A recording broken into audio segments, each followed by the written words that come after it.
Hello and welcome to Learn Extra Live. I'm Katleho and this is Dina. How are you, Dina? Well, thanks, Katleho. Great, thank you. As it's Monday, we are doing maths. What are we doing today? We're carrying on from where we left off last week. Okay. We're doing some trig, but we're looking at its application in more contextual scenarios. We're going to look at some boats at sea. We're going to look at some pilots flying. So should be That should be exciting. Thank you, Dina. You can go over Thank to you. prepare your board.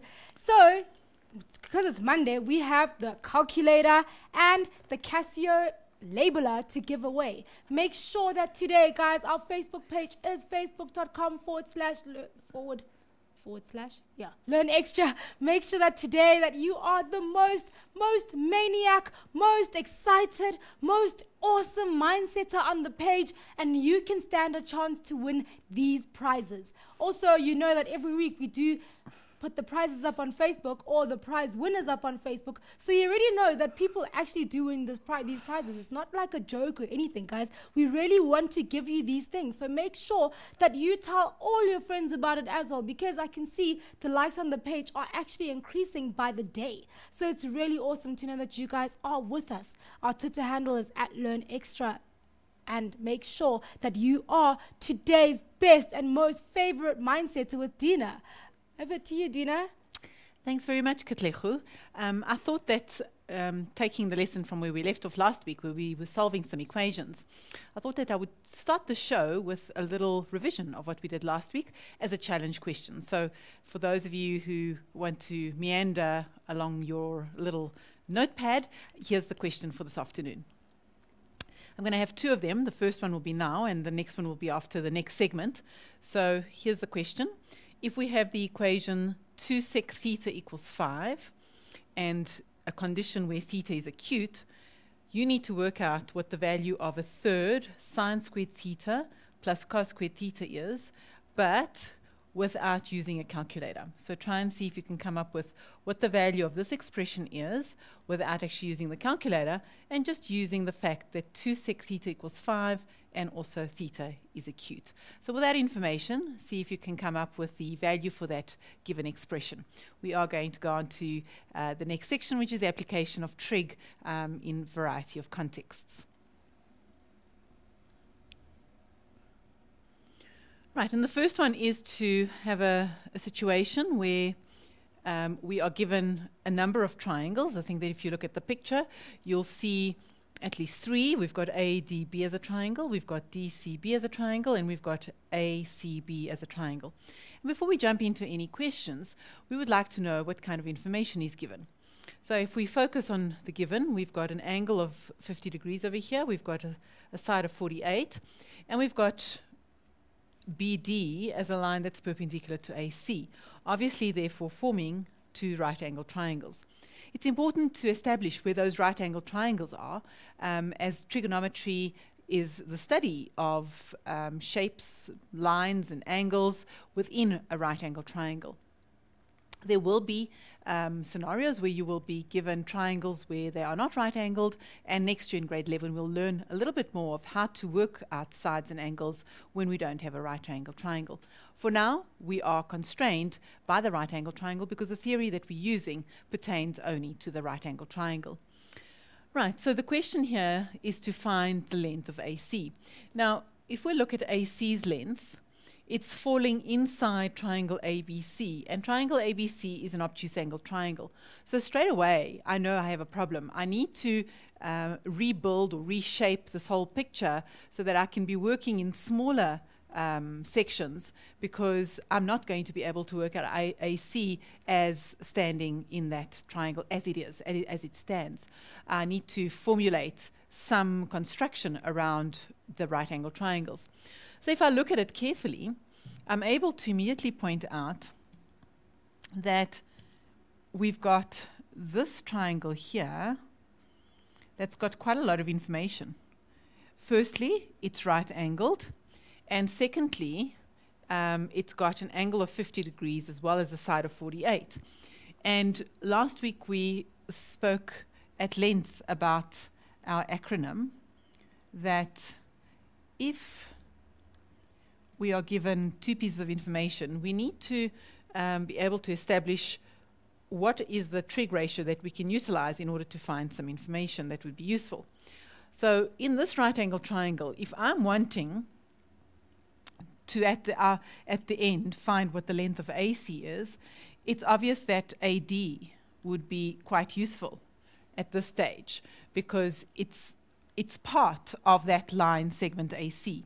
So if we try to work out what AD was, and we first establish my position, the position that you take is always that angle. So once you've formulated that focal point, you've established what that focal point is, the angle, you then are able to determine what trig ratio you're going to work. Without pinpointing what angle you're working in, you're not going to get to that ratio.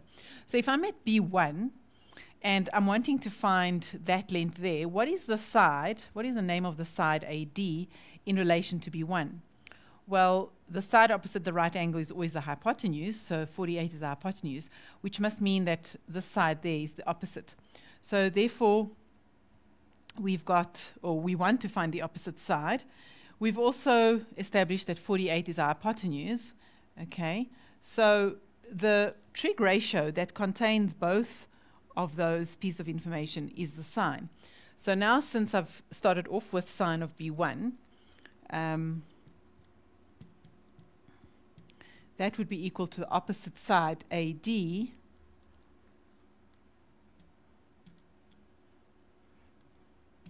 so it's AD over 48, or the opposite over the hypotenuse. So to find that, I would start off with my triangle ADB.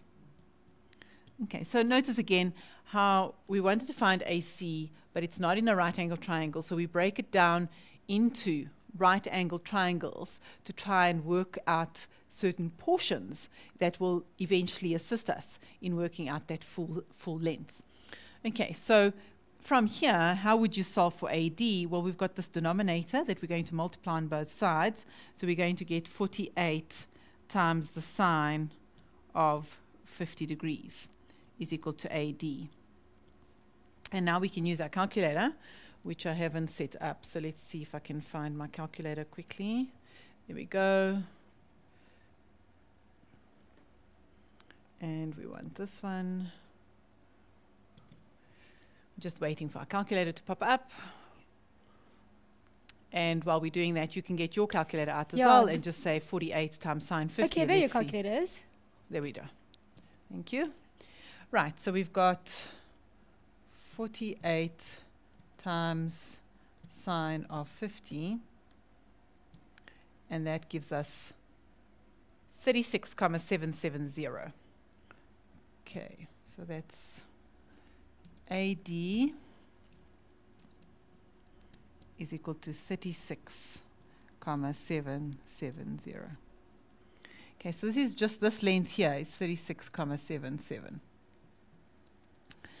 Now, if we go on to ABC or DBC, we would now have, let's use this one, got that length there. Okay, so we want to find this one. Now, what is different between the yellow and that white triangle is that in the white triangle, we had two pieces of information, one side, one angle. In this triangle here, we've only got one angle. We've only got 27. So we want to find another side, but we're missing some information. And that's the power of trigonometry, is that if we only have one angle, our next question is to ask, could we find a side? Is it possible in that diagram to find a side in that yellow triangle that would further us in getting two pieces of information? So if we go to that yellow triangle, we see, aha, BD is a common length. So if I could find white BD, that's exactly the same as yellow BD. So it's a common side to both the white and the yellow. So I really do want to go back to the white triangle and find BD. Now let's look at BD. It is adjacent to 50, and we've got this hypotenuse here of 48. So which ratio involves my adjacent side and my hypotenuse? My adjacent side and my hypotenuse is using the cos of that angle 50, because I've already focused that that is my anchor point. Okay, so the cos, let's do this in white. So we've got the cos of 50 degrees is my adjacent BD over my hypotenuse 48. So 48 cos 50 is going to be BD. Right, and if we use our calculator for that, then we've got 48 times cos of 50 giving us 30,854. 30,854.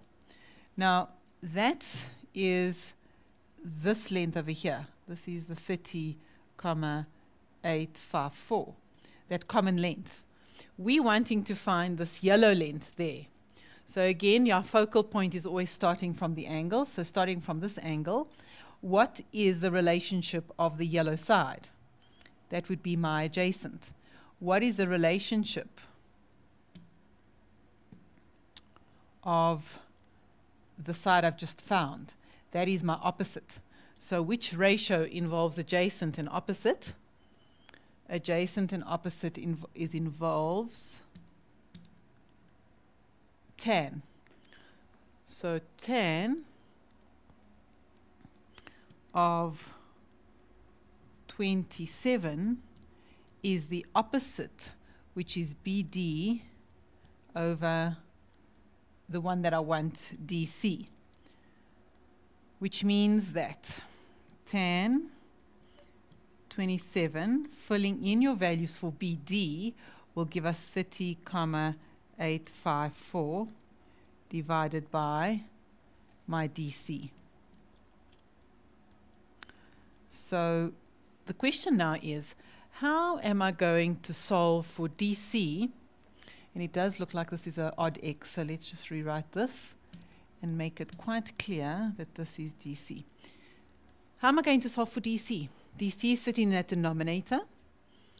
Well, I'm going to multiply both sides by DC, so I get DC times tan 27 is equal to 30,854. But I still want to find DC, so I've got a product of tan 27. So now I take tan 27 and divide it on that side, on the other side, as my denominator, or as my divisor. Okay, so going back to my calculator, we've got, that's the 30,854, and I'm going to divide that by tan of 27. And so I get DC as 60,554. 60,554. Right, so let's see how far we are now. So we've been able to, within this triangle, find AD. We then wanted the yellow, but the yellow was problematic because we only had one piece of information. In order to work in trigonometry, we need two.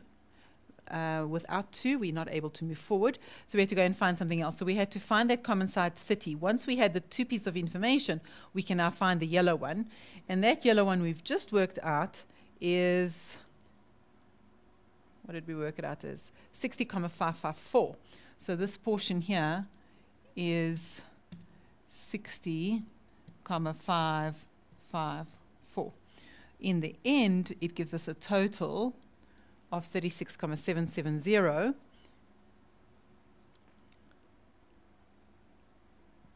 plus 36.77 equals, so 97,32. So this is 97,32. Okay, so a wonderful example just show how we need to break up a complex diagram into simpler units of right-angled triangles, and working within them, contained within those various triangles, we can then work out what that total length of AC was, which originally we couldn't work out because we were not inside a right-angled triangle.